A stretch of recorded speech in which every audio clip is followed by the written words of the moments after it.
I never should have married you."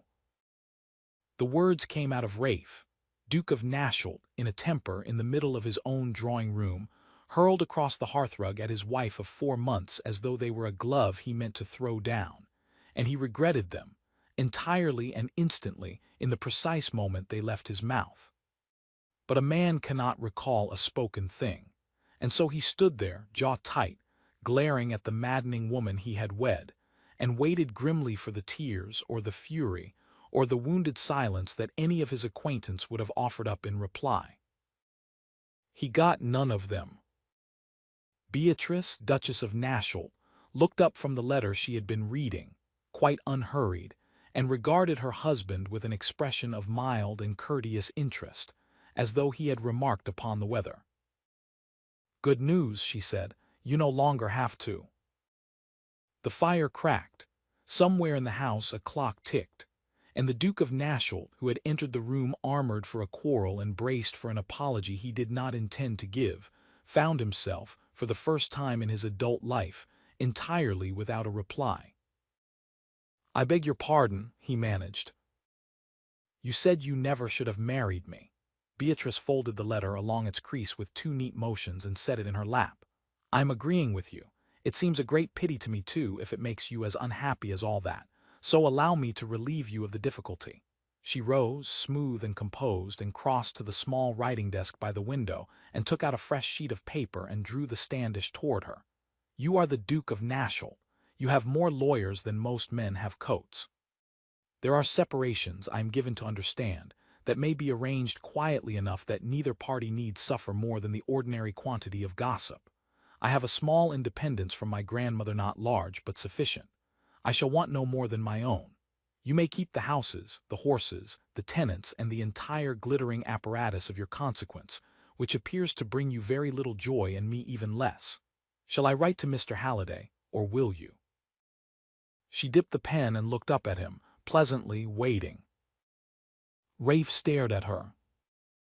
He had married Beatrice Wren 4 months ago for reasons that had seemed excellent at the time, and now, in the light of this appalling composure, struck him as the reasons of a fool.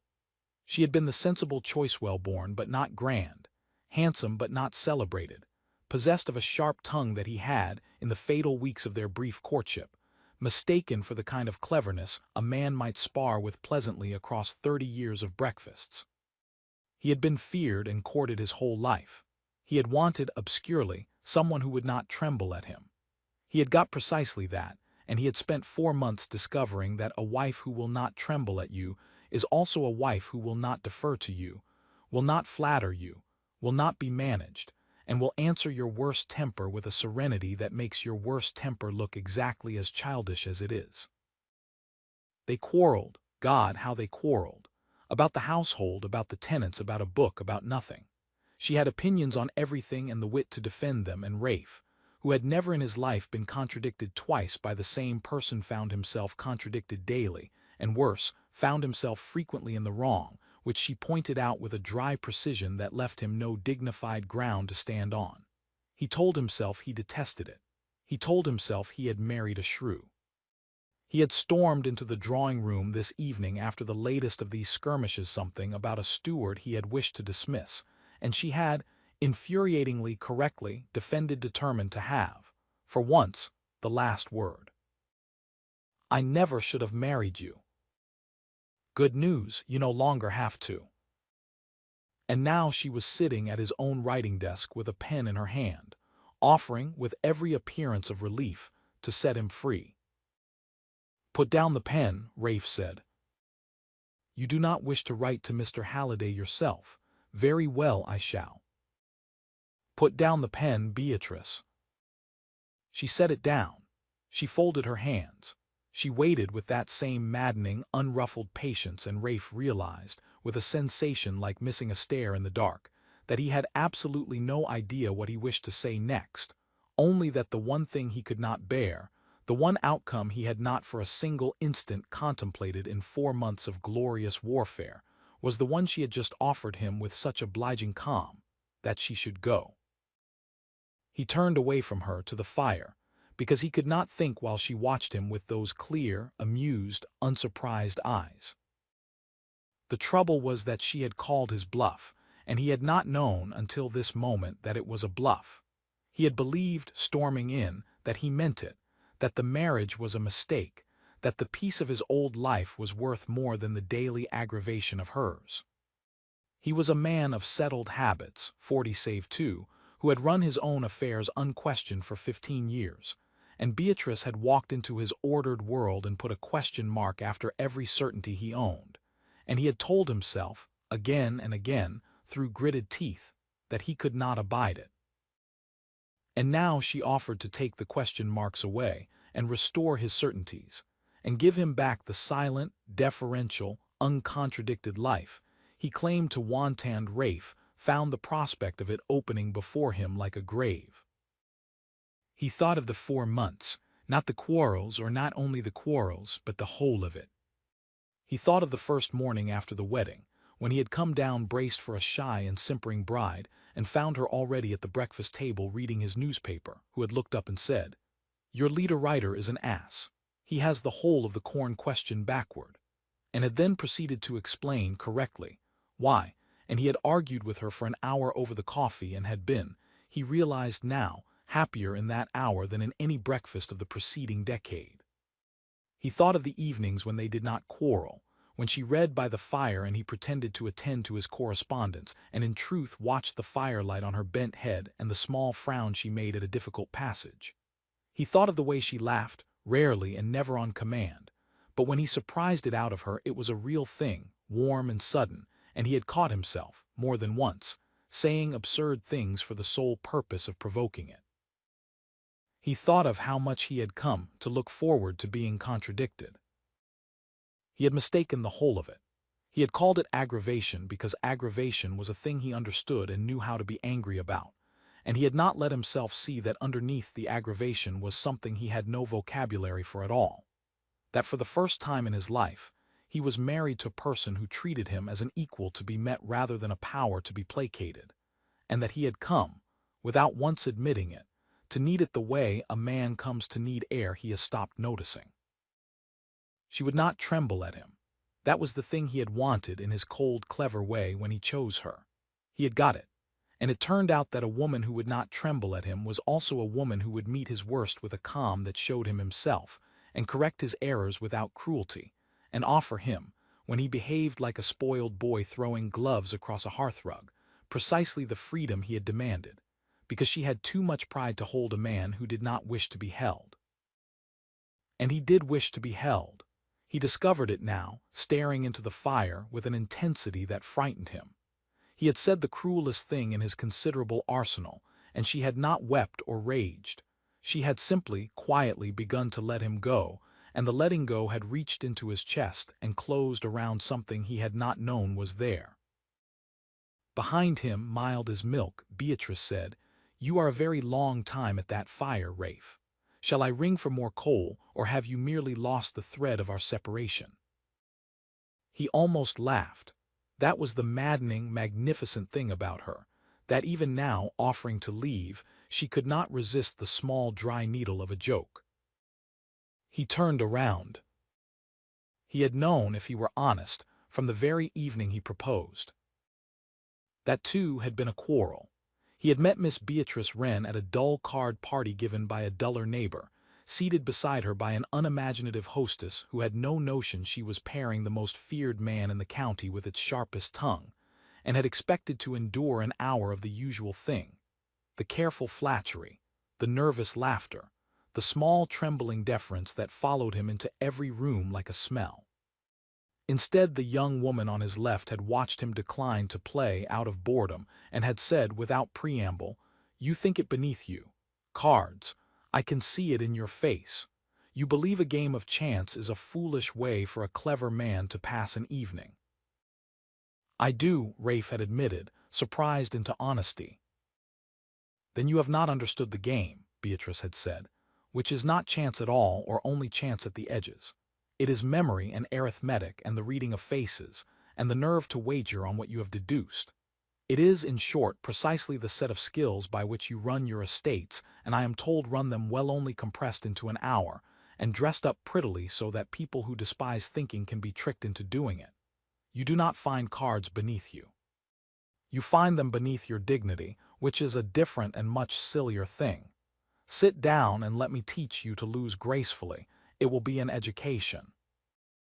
He had sat down. He had lost repeatedly, and not gracefully, and he had enjoyed himself more thoroughly than he had at any entertainment in a decade, and he had gone home that night and informed his astonished valet that he intended to marry Miss Wren, who was neither rich nor celebrated nor especially biddable, and who had just called his dignity silly to his face in front of a card table. The courtship had been brief and combative, and to both their surprises, entirely successful. He had told himself he was choosing sensibly, a woman of sense, of spirit, who would not bore him. He had not let himself examine why his heart lifted so absurdly whenever her carriage was announced, why he saved up observations through the week to try them out on her, why the prospect of 30 years of her contradiction filled him not with dread, but with a warmth he did not care to name. He had married her calling it a sound arrangement, and had spent 4 months in a state of increasing, baffled agitation as the sound arrangement declined to behave like one, as it kept insisting, through every quarrel, on being something far larger and more frightening, something that could not be managed or filed or kept at the safe distance of an arrangement, because it had roots in him now, and the roots went down past every wall he had spent a lifetime building. He had not known what to do with a feeling he could not command, and so, being a proud man and a frightened one, he had done the thing frightened proud men do. He had attacked the source of the fear. Every quarrel had been, underneath, an attempt to prove to himself that she was merely aggravating, merely a shrew, merely a mistake, so that he need not face the far more alarming truth that she was the best thing that had ever happened to him, and he had no idea how to keep her. "I never should have married you" had been the last and worst of these attacks. It had been meant to push her far enough away that he might feel safe again. Instead, she had picked up a pen and offered to go, and the safety he thought he wanted had yawned open beneath him like a pit, and Rafe had understood, all at once and far too late for dignity, that he did not want to be safe. He wanted to be married to Beatrice Wren for the rest of his contentious, argumentative, gloriously unrestful life. "I have not lost the thread," Rafe said. "There is no thread. There will be no letter to Mr. Halliday. Put the paper away." Beatrice tilted her head. For the first time, the faintest crack showed in the serenity, not hurt, exactly, but a wariness, the look of a woman who has learned not to trust a reprieve until she sees the shape of it. "You said." "I know what I said. I said a stupid, cruel, false thing because you were right about the steward and I could not bear to be wrong, and I wished to wound you into silence so that I might feel, for one evening, like the master of my own house." He said it flatly, the way he did business, laying the whole ugly account on the table. "It did not work. You are not woundable in the way I intended, which I am beginning to understand is the best thing about you. So let us have the truth instead, since the cruelty has failed. I do not want a separation. The very thought of it has just now made me feel as though the floor has gone out of the room." She said nothing. She was watching him very closely now. "I married you," Rafe went on, "and found that once begun he could not stop, because I told myself I wanted a sensible wife who would not tremble at me. I have been trembled at my whole life. It is tiresome. But I lied to myself about my reasons, as it turns out, because a man who merely wanted a wife who would not tremble could have chosen a dozen placid women who happened to be brave. I did not want a brave, placid woman. I wanted you. I wanted the woman who told me my leader writer was an ass over the coffee on the first morning of our marriage, and was right, and did not care in the least that I was a duke while she said it. I have spent 4 months calling that aggravation because aggravation is a feeling I know how to have. I am forced to inform you reluctantly, and with very poor grace, that it was never aggravation. I have been falling in love with my own wife for 4 months, and quarreling with her the entire time, because I did not know how else to be near her without admitting it." The paper slipped from Beatrice's fingers to the desk. "That," she said after a moment, and her voice was not quite as steady as it had been, "is a great deal of feeling for a man who, 20 minutes ago, never should have married me." I contain multitudes, said Rafe, most of them contradictory, and all of them it emerges in love with you. It is very inconvenient. I had a perfectly comfortable, perfectly empty life, and you have ruined it, and I find I do not want it back. He crossed the room slowly, giving her every chance to freeze him with a word, and she did not. You called my bluff. You did it beautifully. You offered me exactly what I claimed to want, and in offering it you showed me that I had wanted the opposite all along and been too proud to say so. No one has ever done that to me. No one has ever dared. It is the single most dangerous thing anyone has done to me in my life, and I have never been so glad of anything. You are standing very close, Beatrice observed, for a man arranging a separation. The separation is cancelled, I told you. Write to Mr. Halliday if you like. Write to tell him his services are not required and that the Duke of Nasholt has been comprehensively outmaneuvered by his own Duchess and could not be happier about it. He stopped an arm's length from her. But I will not hold you against your will, Beatrice. That is the one thing I will not do, having just discovered how much I dread your going. I said a cruel thing. You answered it with a free woman's dignity, and I will not now take the freedom back by force of feeling. So I ask you plainly, and you may answer as plainly. Do you wish to go? If you do, if these 4 months have been to you only the aggravation I pretended they were to me, then I will let you go, and I will settle far more than your grandmother's independence on you, and I will not trouble you again. But if there is any part of you that has, God help you, come to want the maddening, arrogant, wrong-headed man you married as much as he has come to want you, then throw that paper in the fire and stay, and let us quarrel about the corn question for the next 40 years. Beatrice, Duchess of Nasholt, looked up at her husband for a long moment, and Rafe watched the serenity he had come to know so well waver at last and give way to something beneath it that he had never been permitted to see, for she too, it emerged, had been armoring herself, all these 4 months, against a man she had not dared believe would ever love her back. You wish to know, she said, and now her voice did tremble just slightly, whether I have come to want you. I shall tell you, since we are apparently telling the truth this evening, which is a novelty in this marriage, and I find I approve of it. She rose from the writing desk to stand before him, and though she was a head shorter, she did not give an inch of ground. I married you because you were the first man of my acquaintance who spoke to me as though I had a mind. Every other suitor I ever had wanted a pretty ornament who would agree with him, and I would rather have died a spinster than be an ornament, and very nearly did, being 23 and sharp-tongued and considered quite unmarriageable on both counts.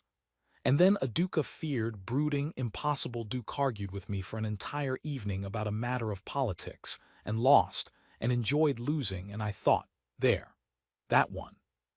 He will drive me to distraction, and he will never once bore me. And I would rather be driven to distraction by a man who sees me than adored to death by a man who does not. You have driven me a good deal further than distraction, Rafe said. I have tried, a watery flash of the dry humor. But I did not know, Rafe. I did not know if it was only that you wanted a wife who would not tremble, as you said, and whether once you had her you would find her merely useful, a well-trained horse that does not shy. I have spent 4 months quarreling with you and not daring to hope that the quarreling meant to you what it meant to me. And when you said you never should have married me, I thought, there it is then, he is tired of the horse that will not be broken, and I offered to go because I have too much pride to be endured, and because I would rather lose you cleanly than watch you regret me by inches over 40 years. Her composure broke entirely then, and it was not a collapse but a kind of surrender, the setting down of a burden she had carried since the wedding. So yes, since you ask so plainly, I shall answer plainly. I do not wish to go. I have never wished to go. I have wished, every single day, that you would only once say to me what you have just said, and I had given up hope of it, and so I learned to make jokes instead, because a joke is a safe place to keep a broken heart. Rafe reached past her and picked up the fresh sheet of paper from the desk, and held it a moment, and then, watching her face, fed it deliberately into the fire, where it caught and curled and was gone. There will be no letter, he said. There will be no separation, no Mr. Halliday, no clean losing. There will be a great many quarrels because we are neither of us capable of agreeing about anything, and I would not have it otherwise, for I have discovered I am only fully alive when you are telling me I am wrong. And there will be this, which I have wanted to do for 4 months and been too great a coward to attempt." He took her face in his hands, this woman who would not tremble at him, who had called his bluff and won, who had kept a broken heart inside a joke, and he kissed her at last in the fire-lit drawing-room, and felt her hands come up to fist in the front of his coat and hold on as though she had been waiting to hold on for a very long time. When at length they drew apart, Beatrice was flushed and unsteady, and for once in her life, entirely without a clever answer. "Well," she managed. "Yes," Rafe agreed gravely. "Precisely. I should have done that in month 1 and saved us both a very great deal of trouble." "You should have done that," Beatrice said, recovering, "instead of trying to dismiss my steward." "He is your steward now, is he? I believe he was my steward this morning." "He was always going to end up mine," she said. "You simply had not accepted it yet. You will find, Rafe, that a great many things in this house are going to end up mine now that we have settled the question of whether I am staying." "I am counting on it," said the Duke of Nasholt, and kissed his wife again. They did not go in to dinner that night for a long while. They sat instead in the fire-lit drawing-room, the burned scrap of paper still curling to ash on the coals, and they talked properly, for the first time in their marriage, without a quarrel dressed over the top of it, and Rafe discovered how much he had not known about the woman he had lived beside for 4 months. He learned that she had refused 4 offers before his, each from a comfortable man who would have kept her in comfort and silence, and that her family had despaired of her, and that she had made her peace with spinsterhood rather than marry into a life where her own opinions were an embarrassment to be trained out of her. He learned that she had accepted him not for his title. She cared nothing for the title and told him so, and he believed her, which no woman had ever made him do but because he was the first man who had argued with her as though the argument mattered, as though her being wrong or right were a thing worth establishing rather than humoring. "You frightened me only once," she confessed. "Not with your temper. Your temper is a great deal of noise and I stopped minding it inside a fortnight. You frightened me the night you said I never should have married you, because for one moment I believed you meant it, that you had discovered I was too much trouble and wished you had chosen a quiet ornament after all, and I could not bear to be tolerated, Rafe. I have watched women be tolerated their whole lives by husbands who married them for their portions or their faces and grew to find them tiresome. I would sooner be alone than tolerated, so I reached for the pen. It was the proudest and most frightened thing I have ever done." "It was the bravest," said Rafe, "and it saved us both. If you had wept, I should have felt vindicated in my cruelty and gone on being cruel, because a weeping wife confirms a man in his worst self. You did not weep. You handed me the door, and in the moment you handed it to me I understood I would rather burn every house I own than walk through it." He took her clever, capable hand that had reached for a pen instead of a handkerchief and held it against his chest. "I will never tolerate you, Beatrice. I have not the temperament for it. I intend to admire you and argue with you and be defeated by you at cards and politics and the management of stewards for the whole of my life, and never once, so long as I live, will I make the mistake of wishing you quieter than you are. You have my word. And unlike the corn question, that is a matter on which I do not intend ever to be moved." "We shall see," said Beatrice, but she was smiling, and her fingers had curled tight around his.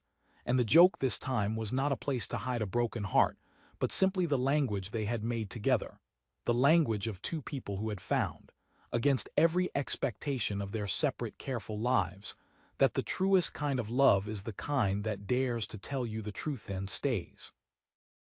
It would be pleasant, and quite untrue, to report that the Duke and Duchess of Nasholt never quarreled again.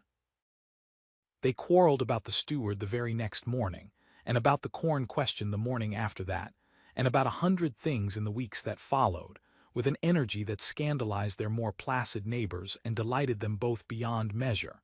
The difference, and it was the whole difference, the one that changed a marriage, was that the quarrels no longer had fear at the bottom of them. They were no longer skirmishes between two people afraid of what the other might mean. They were the sport of two people entirely sure of one another, arguing for the sheer pleasure of the match, each secretly gratified whenever the other scored a point, because it proved again what they now both knew, that neither had married a creature to be managed, and both had married an equal to be met. The county did not know what to make of them. It was whispered that the Duke of Nashelt, that cold and formidable man, had married a shrew who contradicted him at his own table before guests, and that he permitted it, and more astonishing still appeared to relish it. Grand ladies came to dinner expecting to pity the Duchess and went home baffled, having watched a duke argue with his wife about a book for 20 minutes and then look at her, when she won the point, with an expression no one had ever seen on his face before, a kind of open, delighted pride, the look of a man who has staked everything on the one bet he could not lose. For Rafe had learned the thing that his whole cold, clever life had hidden from him. He had spent 40 years believing that to be loved was to be deferred to, agreed with, placated, and had been so thoroughly deferred to and placated that he had never once been truly seen. It had taken a sharp-tongued spinster of 23, who would not tremble and would not simper, and would not for one instant pretend he was right when he was wrong, to show him that being placated is not being loved, that the woman who tells you the truth to your face, who meets your temper with a joke and your cruelty with dignity and your worst self with a calm that shows you exactly how small you are being, is offering you something no flatterer ever could, the chance to be known entirely and wanted anyway. He never forgot the sight of her at the writing desk with the pen in her hand, offering to set him free. He kept it, privately, as the most important moment of his life, the moment he had been handed exactly what he claimed to want and had discovered in the handing that he wanted the opposite with his whole soul. He had said the cruelest thing he could contrive, and she had answered good news, you no longer have to, and the floor had gone out of the world, and he had found, in the falling, what he had been standing on all along without knowing it. Years later, when they were old and gray and still arguing about the corn question, which neither of them had ever conceded on principle, a young connection of the family, newly and nervously betrothed, asked the Duchess of Nashelt for the secret of a long and happy marriage, having heard that hers, against all appearances of constant warfare, was reckoned the happiest in 3 counties. Beatrice considered the question with her usual dry care. "Marry someone who will call your bluff," she said at last.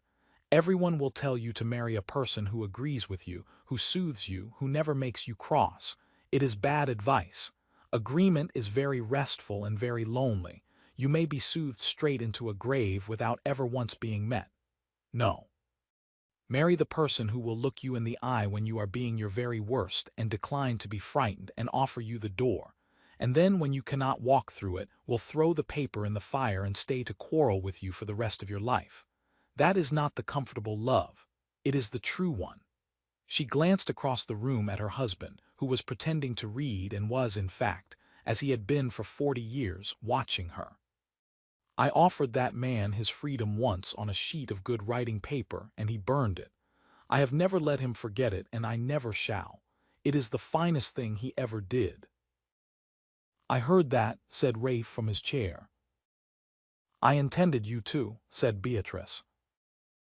And the Duke of Nashelt, who had once declared in a temper that he never should have married her, set down his book and crossed the room, and offered his old and difficult and beloved wife his arm, as he had done every evening for 40 years, ever since the night she had called his bluff and won them both a life worth quarreling through. "Shall we go in to dinner, Duchess?" he asked. "I have a great many things to disagree with you about, and I should like to begin at once." "I thought you would never ask," said Beatrice, and took his arm and went.